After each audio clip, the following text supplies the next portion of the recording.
الحمدللہ رب العالمین والصلاة والسلام علی سید الانبیاء والمرسلین وعلی آلہ واصحابہ اجمعین۔ ناظرین و سامعین، اہل سنت و جماعت کے عقائد و نظریات کی تشریح جو ہے وہ اکابرین اہل سنت یعنی حضرت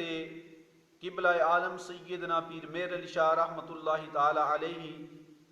حضور سیدنا غوث پاک رضی اللہ تعالی عنہ، حضرت داتا گنج بخش علی حجویری علیہ رحمہ اور دیگر صوفیاء کرام، فقہاء کرام، محدثین، مفسرین، مجتہدین اور اصحاب رسول اور تابعین تبع تابعین نے جو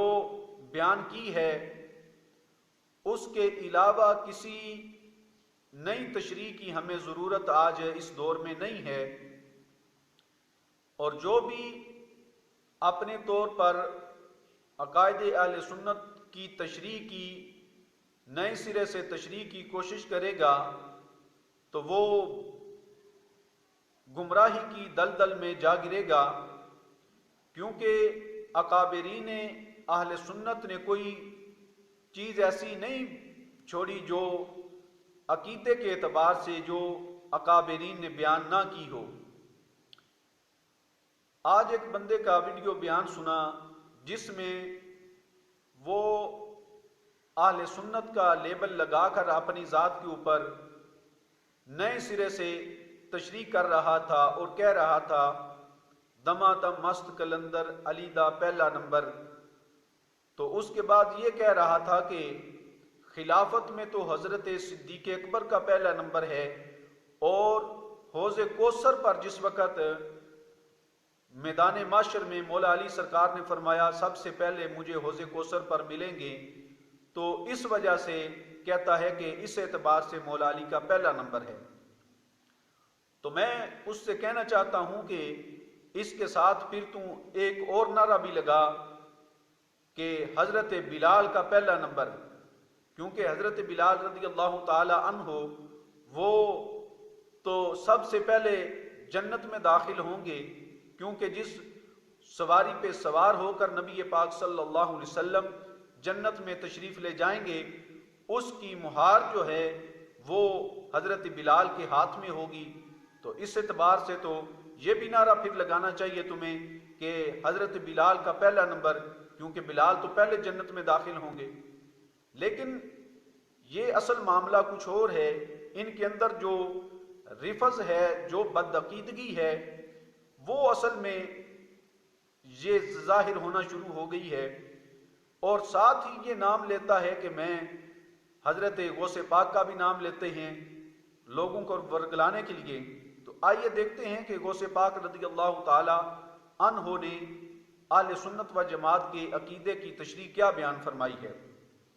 اس بندے کا یہ کہنا کہ خلافت میں حضرت ابو بکر صدیق کا پہلا نمبر ہے، تو غوث پاک کیا فرماتے ہیں یہ آپ ارشاد غوث پاک کا بھی سماعت فرما لیں۔ حضرت غوث پاک رضی اللہ تعالی عنہ آپ عقیدہ اہل سنت کو بیان کرتے ہوئے فرماتے ہیں کہ اصحاب رسول میں سے سب سے زیادہ فضیلت والے 10 صحابہ کرام ہیں، یعنی عشرہ مبشرہ، جن کو حضور نبی پاک صلی اللہ علیہ وسلم نے اس دنیا کے اندر رہتے ہوئے سرکار نے ان کو جنت کی بشارت عطا فرما دی تھی۔ فرماتے ہیں کہ ان میں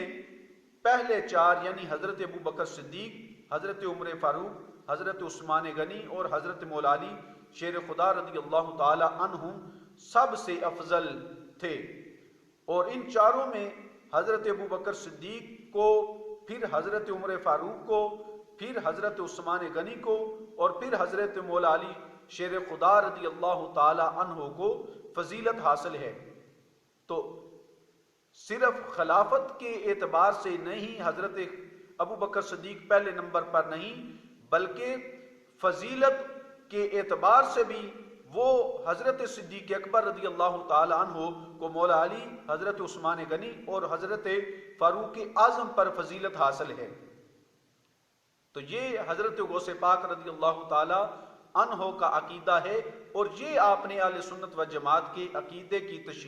تشریح بیان فرمائی ہے۔ تو اس تشریح کے علاوہ اب ہمیں اس دور میں نئی تشریح کرنے کی ضرورت نہیں ہے، جس میں عوام اہل سنت کے دل و دماغ میں کوئی فطور آئے اور لوگ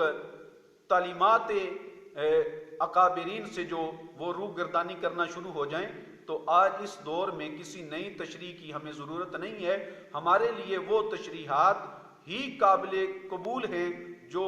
علماء اہل سنت اور اسلاف امت اکابرین نے بیان فرمائی ہیں۔ اور عوام اہل سنت سے یہ درخواست ہے کہ آج اس پرفتن دور کے اندر کسی کا چہرہ اور کسی کی دستار اور جبہ دیکھ کر اس کی باتوں پر نہ جائیں، بلکہ اکابرین نے، حضرت غوث پاک نے، حضرت داتا گنج بخش علی حجویری نے، حضور سیدنا قبلہ عالم پیر مہر علی شاہ رحمۃ اللہ تعالی علیہ، آپ نے جو تشریحات اہل سنت و جماعت کی عقائد و نظریات کی بیان فرمائی ہیں، ان کی طرف توجہ کی جائے۔ ایسے جاہل پیروں اور جاہل خطیبوں اور نقیبوں کی باتوں پر توجہ دینے کی ہرگز ضرورت نہیں ہے۔